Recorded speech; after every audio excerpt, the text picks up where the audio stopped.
thank my lucky stars to be living here today. 'Cause the flag still stands for freedom, and they can't take that away. Hello, Sycamore Junior High. Today is September 11th, and welcome to this episode of our Thursday Fifth Bell video announcements. Today we are going to hold our Pledge of Allegiance until the very end of our special tribute and start with our Athletes of the Week recognition. Now let's move over to our Athletes of the Week with our Athletic Director, Mr. Stern. Hello Aviator Nation, Mr. Stern here to do this week's Athlete of the Week. Now you might actually see 2 weeks worth of Athletes of the Week this week. That is because last week was kind of crazy. You weren't here Monday, you weren't here Tuesday. So although we recorded last week, we did not actually get it into announcements. Let's talk about this week. I am here with our 7th grade Gold Award recipient. This is Catherine. And your coach says Catherine has played a key role in helping the 7th grade Lady Aviators get off to an undefeated start to this season. She is a strong defensive player who anticipates well and is very reliable in her passing. Catherine is also a setter who runs the offense well and sets up hitters for success. She can serve and hit as well and excels at whatever the team needs her to do. That's awesome. So you're very well-rounded, I can tell just from this. Catherine's positive attitude and consistent effort truly model the Aviator way.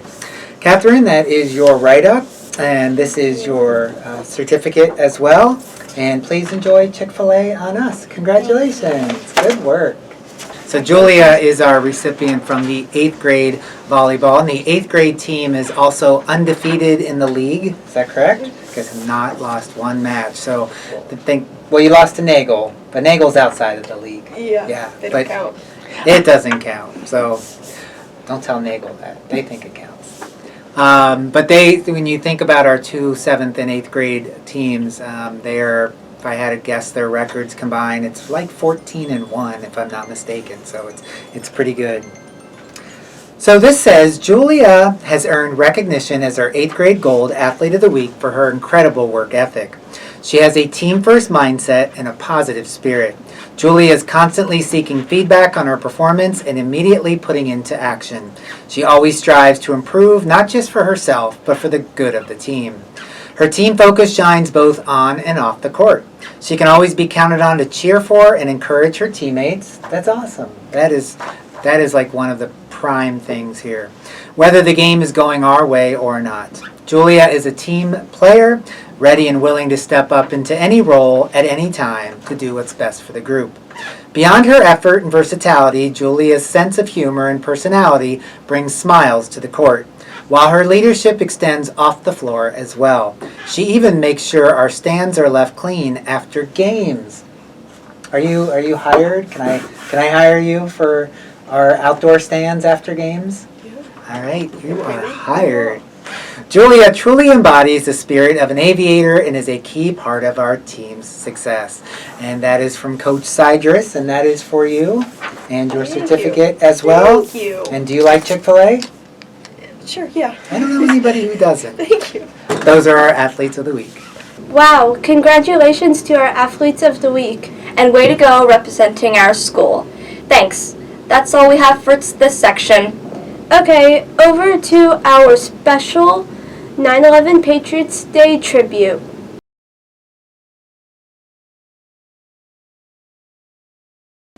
Good morning. We would like to take time to remember what happened in 2001. I'm Avery. And I'm Sienna.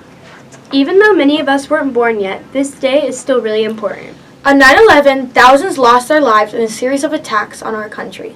It was a very sorrowful and scary day, but it also showed how brave and strong people can be. Firefighters, police officers, and regular people risked everything to help others. And after that day, our country came together in a way that showed real unity and strength. So today, let's take a moment to remember the lives lost and the heroes who stepped up. And the families who still carry the weight of that day. Let us never forget. Now to Ilya with a special video. Here at the Blue Ash Memorial Park, standing at the memorial with the volunteer. Today, on the solemn anniversary of September 11th, we dedicate the statue not just to the victims of that horrific day, but to all those who served and sacrificed in the volunteer that followed a call of continues to cast a long shadow over our world. This isn't just a commemoration of a single event. It is a recognition of the enduring legacy of that day, a legacy etched in the faces of the fallen, and the lives forever altered, and the unwavering resolve of those who answer the call to duty. We thank all who served on that cold day. May you rest in peace, and we thank you for your service. Thank you, Ilya. In recognition of all the lives lost, the students at the junior high in 2001 made a book of poems and paragraphs dedicated to the lives lost and the people who had to witness. We will be having 4 students, Ryan, AJ, Caden, and Gavin, read some hand-picked poems from this book. I remember when life was peaceful. I remember when the news was calm. I remember when the U.S. was without fear. I remember when the American did not remember. Now we finally remember. The name of this poem is 9/11. 9/11, 9/11. The planes fly slow, and then explodes into the first, a tower of heck. Then the second plane comes flying in, and crashes into its twin. The tower burned, and then they fall down. The country screams, the country curses, and they grieve for those that die. It makes you ask so many questions. What did they want? Why did they do it? Who was this fiend behind this terror? 9/11, 9/11. This poem is called To New York. 9/11, September 11th. Tragedy struck. So many lives lost, and few saved on luck. Our school has raised money from penny to dime. We waste thousands in so little time. I pray for you all, and to this I am true. Now let's stand tall for red, white, and blue. This poem is called 9/11. Many usual people were transformed.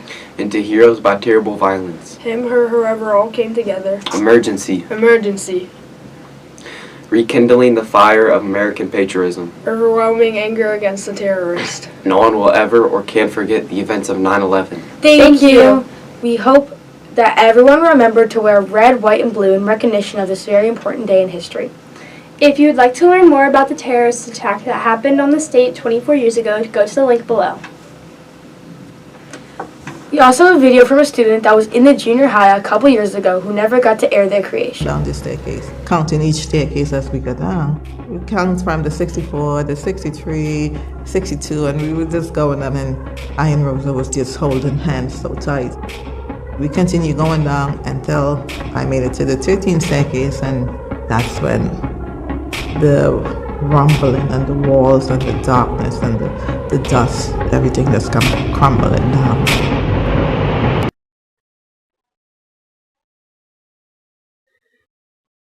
The building collapsed. You see a massive plume of smoke. People are running away from the area. When it came to a complete stop, it was totally dead silence.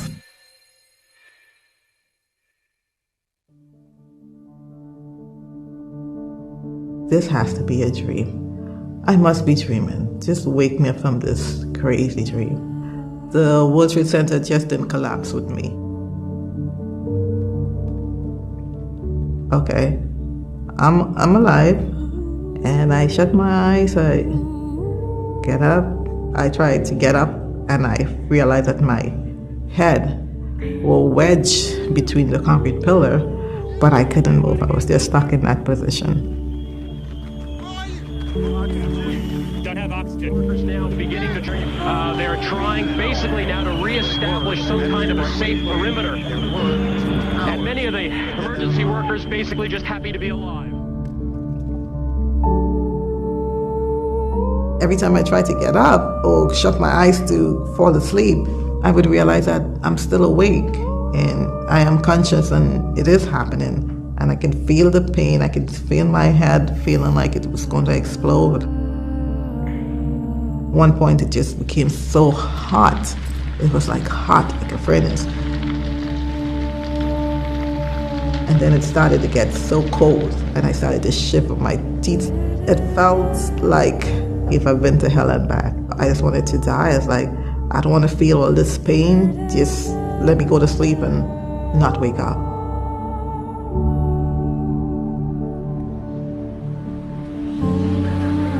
Rescue workers who were searching for any sign of life, but by late today, even for them, hope was beginning to give way to the grim realities of this attack. Something keep telling me, say something, say a prayer.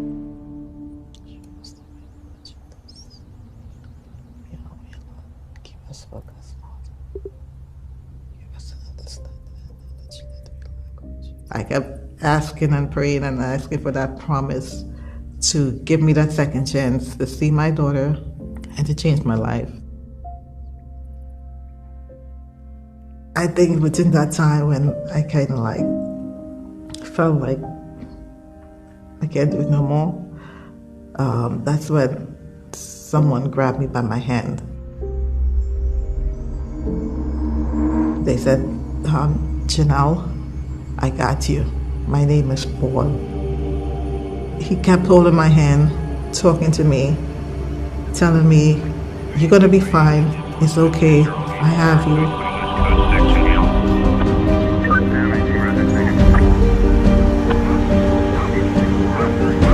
I could hear the walkie-talkies going on, I could hear the noise coming closer and closer.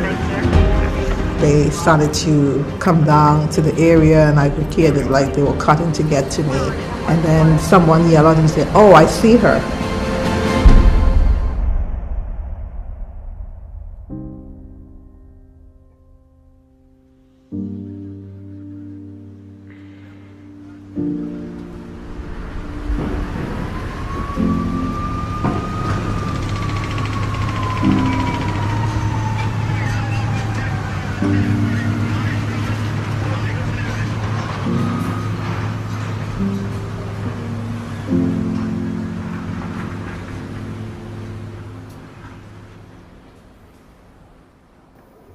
Now let us take a moment of silence and honor the patriots of our country.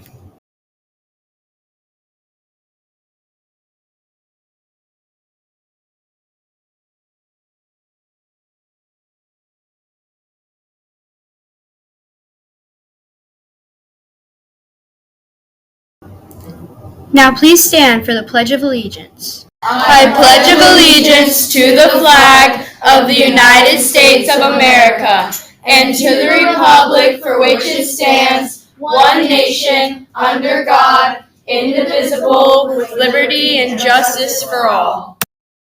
Thank you for taking the time to listen and remember the tragic events that took place upon this day. Thank you.